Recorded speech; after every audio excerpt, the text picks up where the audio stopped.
Have you ever felt like saving money is this impossible uphill battle? Trust me, you are not alone. Most of us fail at it, but not because we lack willpower. It's because our entire approach is basically fighting against our own brain. So let's get into how we fix that. Right? $10,000. Just looking at that number can feel like you're staring up at a giant, unclimbable wall. It seems so big, so intimidating that it's just easier to give up before you even start. But the problem isn't the number itself. Think about it this way. Trying to save 10 grand all in one go? That's like someone telling you that you have to eat 10,000 slices of pizza in one sitting. It's just impossible, right? It's totally overwhelming and, frankly, a little bit ridiculous. So what do? How do you actually tackle a goal that feels completely out of reach? How do you conquer something that seems designed to make you fail? Well, the answer is surprisingly simple. You don't. You don't try to eat the whole thing at once. You eat one slice, and then another. And that's exactly how we're going to approach this $10,000 goal. Not with more willpower, but with two simple, proven systems that work with your brain psychology, not against it. Okay, system number one. This is all about putting your savings on autopilot. We are going to take you, with your daily moods and temptations and all that, completely out of the equation. It's time to beat your own brain at its own game. To really get why this works, you have to understand this little quirk in our brains called loss aversion. Basically, science has proven that our brains feel the sting of losing something much more powerfully than the joy of gaining that exact same thing. So when you have to manually move money into savings, your brain registers it as a small, painful loss every single time, and it will fight you on it. So what happens when you find a way to bypass that little pain response? Well, you get this number, a single statistic that changes everything. Yep, you're seeing that right. A scientific study way back in 2004 found that people who simply automate the process end up with nearly 4 times more money than the people who try to do it manually. This isn't about being good with money, it's about having a better system. So how do we do it? We call this the 10% auto tax protocol. Think of it like a tax you pay to your future self. Here's how it works. 1, your salary hits your main account. 2, on that very same day, an automatic transfer moves 10% to a completely separate savings account. You never even really see it. 3, you just live off what's left. And 4, if there's anything extra at the end of the month, you sweep that into savings too. It is simple, it is painless, and it is incredibly effective. Now, once that money starts piling up, you've got 3 main destinations for it. First, you build up an emergency fund. That's your peace of mind. Then, you move your cash to a high-yield savings account so it can actually earn some interest. And finally, you can start putting it to work for you by investing in the stock market to really grow your wealth. All right, let's move on to our second system. Automation is the foundation, right? But if you really want to accelerate your progress, you have to make that giant goal feel small and conquerable, day in and day out. The enemy here is another one of these psychological traps. It's called present bias. This is why our brain craves a small, instant reward, like that $5 coffee, way more than a huge, abstract reward in the future, like financial freedom. It's the reason we so often sabotage our own long-term goals. So how do we fight this? Well, we take that scary $10,000 goal and we just break it down with some simple math. $10,000 a year is about $833 a month, which works out to just this, $27.30 per day. All of a sudden, that impossible wall doesn't seem quite so high, does it? And where does that money even come from? Well, spoiler alert, it's probably already in your budget. Look at this. Cooking just one meal at home instead of ordering in can save you $15. Skipping the fancy coffee shop saves another $5. It's not about depriving yourself. It's just about making small, conscious choices that get you to that daily target. And this right here is the absolute key. It's about reframing your mindset. Your brain's impulse, thanks to that present bias, is screaming, "Ugh, I'm losing my daily treat." But your new system's logic calmly replies, "No, I'm not losing a coffee. I am earning $5 toward my freedom." This little mental shift turns every small sacrifice into a direct, tangible win. You see, once you understand the psychology behind all this, you realize something pretty profound. The numbers, the math, that's actually the easy part. You now have the 2 systems you need to make it all happen. So let's just recap your path forward. First, you implement System 1, that 10% auto tax.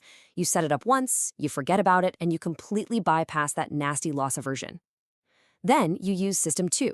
You focus on the 2730 daily target to fight present bias, making the goal feel achievable every single day. But here's the thing. Applying these systems will get you to $10,000. No question.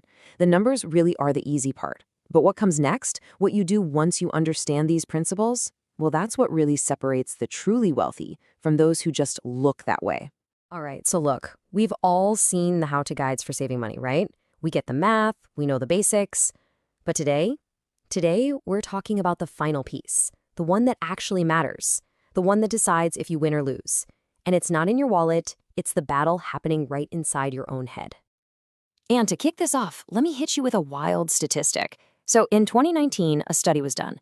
One group was taught financial psychology, the why behind our money habits. Their savings rate shot up by 31%. Now, the other group, they got the classic technical stuff. Spreadsheets, budgets, the usual. They only saw a 22% increase. Think about that for a second. Understanding your own brain is nearly 50% more effective than just knowing the numbers. That's a game changer. And that right there, that's the whole point of what we're talking about today. The battle isn't with your money, it's with your mind. So why is saving so incredibly hard? I mean, it should be simple, right? Well, it all comes down to how we're wired. Our brains are basically ancient hardware running on old software. We're programmed for right now, for survival. So when you save money, your brain literally screams that's a loss. It feels like you're losing something today. And that's exactly why all those old, boring strategies fail us. We need a totally new playbook. And this is the secret sauce from that 2019 study. The psychology group, the ones who did so much better, they weren't just learning about boring stuff like inflation. No, they were taught how to link saving money to good feelings, to positive memories. They basically rewired their brains to make saving feel like a win. And that one emotional shift, it changed everything for them. This brings up one of the biggest mental blocks we have, and the author Morgan Housel just nails it with this quote. He says, savings equals income minus ego. We always think of savings as what's left over after we pay our bills, right? But he's saying, no. The real battle is with our ego. So much of what we buy isn't because we need it, it's because of what we want other people to think of us. Okay, so if we're fighting our own ego and our ancient brain wiring, how in the world do we win? Well, let's get into our arsenal. Weapon number 1, and honestly, this is the most powerful one you'll ever have, it's about finding your unbreakable why. And I mean, really think about this for a second. Don't just give me a surface level answer like, oh, I'm saving for a down payment. Go deeper. Why that house? What does it represent? Who are you building that future for? When you find that core emotional reason, that why, it becomes an iron shield against every stupid impulse buy. Let me show you just how powerful a why can be. I want to tell you this incredible story. It's about a couple, immigrant parents, who literally gave up everything. They left their home country, their family, their friends, all of it, for a dream of giving their kids a life they never had. Their why, their children's future, it wasn't just an idea, it was everything. It powered them through unbelievable sacrifices. I'm talking grueling factory jobs from sunup to sundown, meticulously clipping coupons just to save a few cents, buying no-name shoes when all the other kids had brands. They even bought their son clothes a few sizes too big so he could grow into them over the years. Every single one of those sacrifices, every dollar saved, was another brick they were laying for their kid's future. And now, here's the beautiful part. Today, that son has his own why. And it's so clear it's unbreakable. His entire goal is to give his parents back the life they gave up for him.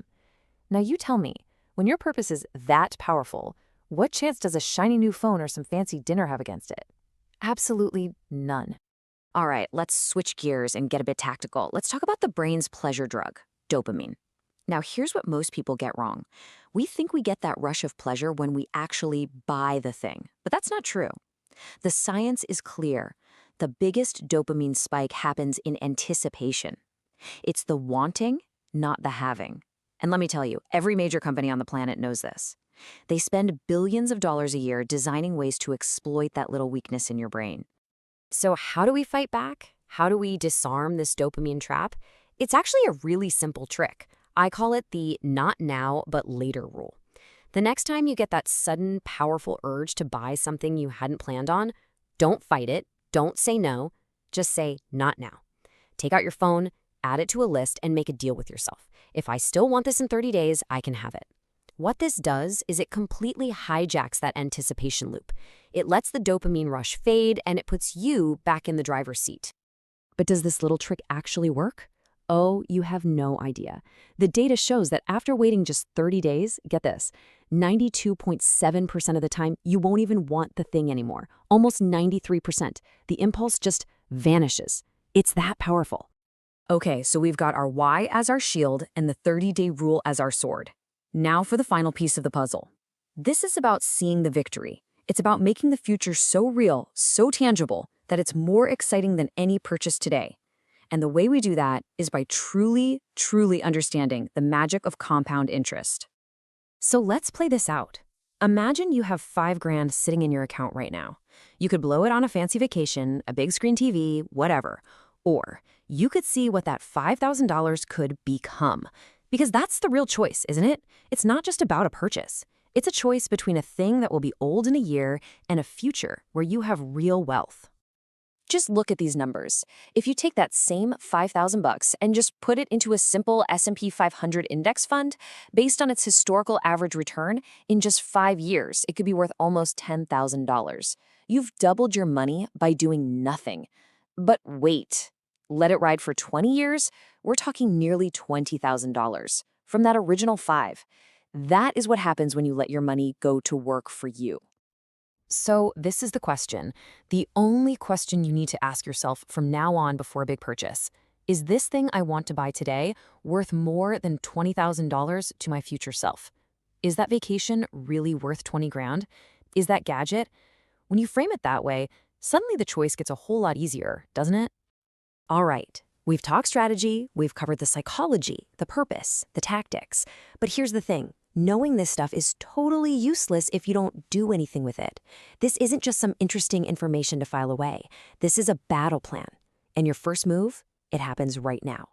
Because financial freedom isn't this far-off destination you might get to someday. No, it's built. It's the result of small, concrete, decisive steps that you take every single day. And it all starts with the very first one. So here is your mission right now. I'm not kidding. Step 1. The second this ends, I want you to pick up your phone, open your banking app, and set up an automatic transfer. Just 10% of every paycheck straight into savings. Automate the victory. Step 2, I want you to make a public declaration. Go down to the comments right now and type one word, ownership. Or if you're feeling brave, share your why. Let's hold each other accountable. The battle starts today. Let's go.